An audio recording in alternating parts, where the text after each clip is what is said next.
नमस्कार. श्रीदेवी किचन प्रतिभाज रेसिपीमध्ये आपलं खूप खूप स्वागत आहे. आज आपण पाहणार आहोत कापसासारखे मऊ लुसलुशीत दही वडे. तोंडात टाकताच विरघळतील, लहान मोठे अगदी आवडीने खातील असे. एवढंच नव्हे तर आपल्याकडे मैत्रिणींची छोटीशी पार्टी असेल तेव्हाही आपण बनवू शकतो. सुरुवात करूया. दही वड्याची रेसिपी अगदी सोपीच आहे, पण आपण एक एक पायरीने केलं तर ती अजूनच सोपी आणि लवकर होते. तर इथे मी दही वडे बनवण्यासाठी 1 वाटी भरून दही घेतले. दही घरचं असावं, म्हणजे जास्त आंबट नसावं. ताजं आणि फ्रेश दही घ्यायचं. कुठलंही दही घ्यायचं असेल मार्केटमधलं तर ते ताजं आणि फ्रेश पाहून घ्यायचं. दही जास्त आंबट नाही घेऊ. तर आता दही आपण एका मोठ्या भांड्यात घालून घेऊयात आणि सर्व दही घातल्यानंतर यात घालूया आपण आपल्या गोडीनुसार साखर. तर इथे आपण साधी साखरही घालू शकतो, पण दह्यात मिसळल्यावर फार पाणी पाणी होतं. मग त्यासाठी काय करायचं की इथे पिठी साखर घ्यायची आणि गोडीनुसार इथे पिठी साखर वापरायची. तुम्ही तुमच्या गोडीनुसार कमी अधिक साखरेचं प्रमाण करू शकता. पिठी साखर नसेल तर आपली साधी साखर मिक्सरला थोडीशी फिरवून घ्यायची आणि पिठी साखर करून यात ॲड करायची. मला अजून यात थोडीशी साखर कमी वाटते. अजून मी यात 1 ते 2 चमचा एवढी पिठी साखर घालून घेते. दही वड्याचं दही थोडंसं गोडसरच करायचं आणि मस्त असं मिक्स करून दही थोडंसं चमच्यानेच असं फेटून घ्यायचं. पण याने काय होतं की दह्यात गुठळी तशीच राहते. म्हणून आपण काय करूयात, हे दही एका स्ट्रेनरने गाळून घेऊयात. ज्यूस गाळायच्या गाळणीने हे दही आपण थोडं थोडं करून असं गाळून घेऊयात. तर मी इथे 2 बॅचमध्ये हे दही असं गाळून घेत आहे. चमचाच्या मदतीने असं हे दही गाळणमध्ये घालायचं आणि एकसारखा चमचा असा फिरवून दही हे पहा असं मस्त घट्टसर असं दही खाली येतं. आणि याच पद्धतीने आपण सर्व दही गाळून घेऊयात. मस्त लोण्यासारखं दही होऊन खाली येतं. तर हे पहा, अजिबात यामध्ये गुठळी दिसणार नाही. मऊसूत असं गोडसर दही आपण इथे बनवून घेतले सर्व. तर हे पहा, तुम्ही पाहू शकता इथे अजिबात एकही गुठळी तुम्हाला दिसणार नाही. आता दही आपण वडे तळेपर्यंत झाकण ठेवून फ्रीजमध्ये ठेवूयात. त्यानंतर पुढच्या पायरीकडे वळूयात. तर इथे मी उडीद डाळ स्वच्छ 2 ते 3 पाण्याने धुवून पाणी घालून 4 तासासाठी भिजवायला ठेवली होती. तर हे पहा, 4 तासानंतर आपण चेक करून पाहतोय तर मस्त अशी डाळ भिजली. यावर जो हा फेस आला आहे तो सर्व आपण काढून घेऊयात. 4 तासापेक्षा जास्त वेळ डाळ भिजवू नका. जास्तीत जास्त 5 ते 5.5 तास डाळ भिजली तरीही चालेल आणि कमीत कमी 4 तास. डाळ जर जास्त भिजली तर वडे फार लदलदीत होतात आणि मग खूप तेल शोषून घेतात.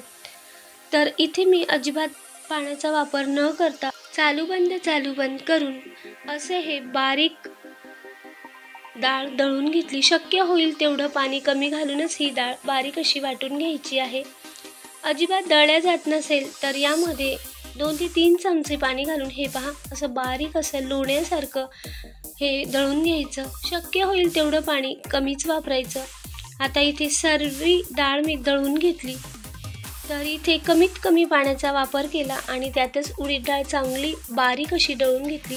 आता हे उडीद डाळ आपण 2 ते 3 मिनटं बाजूला ठेवूयात आणि आपली पुढची पायरी आहे आता हिंगाचं पाणी बनवून घेऊयात. तर एका भांड्यात मी इथे कोमट पाणी घेतलं आहे आणि यात घालूया आता अर्धा चमचा एवढे मीठ आणि 1 पाव चमचा एवढे हिंग घालायचे. पाणी अजिबात थंड नाही घ्यायचं, तर कोमट किंवा थोडंसं गरम, पण कोमटच पाण्यामध्ये हिंग आणि मीठ घालून एकदा ढवळून हे पाणी झाकून ठेवूयात. आणि त्यानंतर आता आपण आपण डाळीचं वाटण करून घेतली होती, डाळ बारीक अशी वाटून घेतली होती ती पाहूयात. तर आता इथे आपल्याला थोडीशी मेहनत करायची आहे आणि हे पहा, बोटाच्या मदतीने अशा मुठीने ही डाळ चांगली फेटून घ्यायची. हे पहा, तर आपल्याला हे एकाच असं दिशेने फेटायचे. हे पहा, तर असं उलट दिशेने अजिबात करायचं नाही आहे, तर एकाच डायरेक्शनमध्ये हे फेटत राहायचं आहे. असं एकाच डायरेक्शनने फेटल्यामुळे काय होतं की यात चांगले हवा भरते आणि मग दही वडे मस्त असे फुगतात आणि मऊ लुसलुशीत होतात. तर एकाच दिशेने मी ही कंटिन्यू असं 8 ते 9 मिनटं चांगलं फेटून घेतलं. हे पहा, आता तुम्ही पाहू शकता फेटल्यानंतर हे थोडंसं पांढरं शुभ्र झालं. तर आता मस्त असं हे पीठ झालं आहे आणि हलकं फुलकं हे पीठ झालं आहे. आता यात घालूया एक चवीनुसार मीठ. तर इथे मी एक अर्धा ते पाव चमचा एवढं मीठ घालून घेतलं.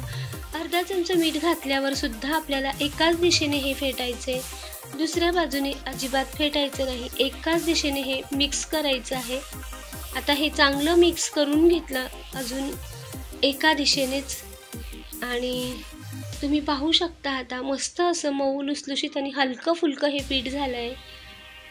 आता काय करूयात आपण की आता वडे बनवायसाठी घेऊयात. तर हे पहा मस्त असं हे पीठ हलकं फुलकं होऊन जातं, म्हणून एक 8 ते 9 मिनटं आपल्याला थोडीशी मेहनत घ्यायची आणि चांगलं हे एका दिशेने फेटून घ्यायचे. तर आता मी वडे तळण्यासाठी गॅसवर कढाई ठेवून तेल गरम करायसाठी ठेवलं आणि वडे बनवताना असे एका भांड्यात पाण्याचा हात ओला करायचा आणि हे पहा, तर असा एक एक वडा आपल्याला सोडून घ्यायचा आहे या पद्धतीने. भज्यांसारखं इथे 2 ते 3 वडे सोडू नका, एक एक वडा घेऊन एक एक सोडायचं. कढाई लहान असेल तर तुम्ही एक 5 ते 6 वडे सोडून घेऊ शकता. कढाई जर मोठी असेल, तेलाचं प्रमाण जास्त असेल तर असे 10 ते 12 दही वडे सोडून घेऊ शकता. तर मी इथे एक 10 ते 12 वडे असे सोडून घेतले आणि गॅस आपल्याला मंद आचेवर करायचा आहे. अजिबात गॅस मोठा करायचा नाहीये आणि तेलसुद्धा जास्त कडकडीत करायचं नाहीये. तेल जर जास्त कडकडीत झालं तर वडे वरून तर लाल होतात पण आतमध्ये ते कच्चेच राहतात. म्हणून मध्यम ते मंद आचेवर वडे चांगले तळून घ्यायचे. आणि आता वडे आपण काढून घेतलेत आणि हे गरम गरम वडे हिंग मिठाच्या पाण्यात घालूयात. यावर झाकण ठेवून पुन्हा आपण याच पद्धतीने दुसरी बॅचही तळून घेऊयात. तर याच पद्धतीने एक एक वडा करून सोडायचा आहे. हे पहा, वडा सोडताना गॅस थोडासा मध्यम आचेवर करायचा आणि वडे सोडून झाले की गॅस पुन्हा एक मंद आचेवर करून वडे उलटपालट करून मस्त असे तळून घेऊयात. तर हे वडे असे जास्त उलट करायची सुद्धा गरज राहत नाही. फक्त झारणीने यावर थोडंसं तेल सोडून घ्यायचं आणि हे एकदम गुलाबजामसारखे आपोआपच पलट होतात. मस्त असे मऊ आणि लुसलुशीत हे वडे तयार होतात. डाळ जर जास्त वेळ भिजली तर मऊ वडे होतात, एकदम तेल शोषून घेतात. तर आता तुम्ही पाहू शकता मी दुसरीही बॅच या पद्धतीने वडे तळून घेतले आणि हिंग मिठाच्या पाण्यात घातले.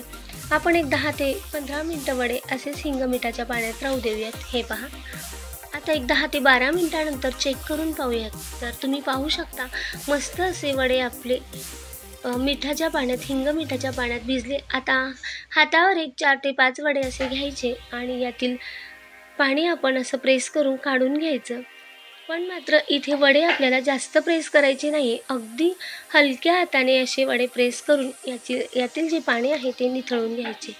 तर हे पहा, या पद्धतीने मी हलक्या हाताने हे दही वडे असे 4 ते 5 घेऊन असं अगदी हलक्या हाताने प्रेस करून यातील पाणी निथळून घेतलं आणि हे वडे असे ताटात काढून घेऊयात. तर याच पद्धतीने हलक्या हाताने वड्यातील सर्व पाणी मी निथळून घेतलं.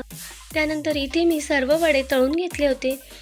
तर आपण जर असे वडे तळून ठेवले तर आपल्याला जेव्हा आपल्याकडे छोटीशी पार्टी असेल तर सुरुवातीला आपण असे वडे तळून घ्यायचे आणि मग ऐन वेळेस वडे पुन्हा हिंग मिठाच्या पाण्यात घालून मग आपण दही वडे बनवू शकतो. जर वेळ नसेल तर आपण अशी प्रोसेस करू शकतो. तर आता मी इथे सर्व वडे तळून घेतले. हे एका हवाबंद बरणीमध्ये आपण भरून ठेवून देऊ शकतो. तर इथे वडे आपले कसे तळून झाले आहेत हे आपण चेक करून पाहूया. तर सुरीने मी असा कट केला तर हे पहा, तुम्ही पाहू शकता आतमध्ये हे किती जाळीदार असा वडा झाला आहे. कुठलाही वडा घेऊन जर कट केला तर ही वडे हे पहा अगदी वरून क्रिस्पी आणि आतमध्ये हे पहा जाळीदार असे वडे झाले आहेत.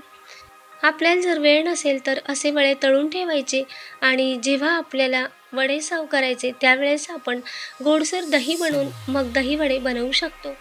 तर ऐन वेळेस अशी पार्टी वगैरे असेल तर अशी जी पूर्वतयारी आहे वडे तळायची ते आपण करून घेऊ शकतो। आता इथे महत्त्वाची पायरी म्हणजे पुढची जी स्टेप आहे महत्त्वाची ती आहे वडे सर्व करण्याची। तर एका प्लेटमध्ये मी हे वड्यांमधील पाणी निथळून घेतलं होतं प्रेस करून, ते वडे मी इथे प्लेटमध्ये सर्व केले। तर आता यावर दही घालूया। त्याआधी मी इथे हिरवी चटणी आणि लाल चटणी ही बनवून घेतली आहे। फ्रीजमधून आता दही घेऊन आली। तुम्हाला जर हिरवी चटणी आणि लाल चटणीची रेसिपी हवी असेल तर मला कमेंटद्वारे नक्की कळवा। माझा याआधी दही वड्यांचा व्हिडिओ आहे, त्यात मी हिरवी चटणी आणि लाल चटणीसाठीचे साहित्य आणि कशी बनवायची तेही सांगितले आहे। तुम्ही श्रीदेवी किचन मराठी रेसिपीमध्ये दही वड्यांची रेसिपी चेक करून त्यात हिरवी चटणी आणि लाल चटणीचे साहित्य पाहू शकता। आता इथे मी सर्व वडे असे सर्व करून घेतले। त्यावर आता हे फ्रीजमधून आणलेलं गोड दही असं वड्यांवर असं टाकायचं आहे। हे पहा, वडे बुडतील असे हे दही यावर घालून घ्यायचे। हे पहा, आता मी इथे जास्तीत जास्त दही या वड्यांवर असं घातलं आहे। आता यावर थोडीशी घालूया हिरवी चटणी। अशी हिरवी चटणी आपण एकदम थोडी थोडी या दही वड्यांवर पसरवून घेऊया। त्यानंतर यावरच घालूया थोडी थोडी लाल चटणी। तुम्ही तुमच्या आवडीनुसार हिरवी चटणी आणि लाल चटणी घालून घेऊ शकता। तर इथे मी थोडी थोडी लाल चटणी आणि हिरवी चटणी अशी वड्यांवर टाकून घेतली। हे पहा, आता यावर घालूया आपण 1 चमचा एवढी भाजलेली जिऱ्याची पूड आणि जिऱ्याची पूड अशी दही वड्यांवर भरभरून घ्यायची, थोडीशी अशी पसरवून घ्यायची आहे। त्यानंतर घालूया इथे अर्धा ते पाऊण चमचा एवढा चाट मसाला आणि चाट मसालाही असा वड्यांवर पसरवून घ्यायचा आहे, थोडासा भरभरून घ्यायचा आहे। तर या पद्धतीने आपण जिरेपूड, चाट मसाला यावर घालून घेतला। आता यावर पुन्हा घालूया बारीक मिरची पावडर, लाल मिरची पूड आणि मिरची पूडसुद्धा अगदी थोडीशी भरभरून घेतली आणि त्यानंतर थोडंसं मीठ, पुन्हा मिरची पूड घातल्यानंतर मीठ असं भरभरून घेतलं। तर तुम्ही पाहू शकता मस्त असे दही वड्याची प्लेट आपली तयार झाली आहे। हे दही वडे खायला एकदम मऊ लुसलुशीत असे आहेत, एकदम कापसासारखे। तर हे पहा, आहेत ना मस्त मऊ लुसलुशीत, अगदी कापसासारखे। तोंडात टाकताच हे दही वडे विरघळतात। लहानांपासून तर मोठ्यांपर्यंत अगदी आवडीने खातात। मेचा महिना असला तर फार कडक उन्हात पोटालाही थंडावा आणि मुलंही आवडीने खातात। अगदी मऊ लुसलुशीत असे कापसासारखे दही वडे आपले तयार आहेत। आवडली असेल रेसिपी तर लाईक करा, शेअर करा, सबस्क्राईब करायला विसरू नका। कमेंटद्वारे नक्की कळवा। अशाच गोड रेसिपीसोबत पुन्हा भेटूया। धन्यवाद।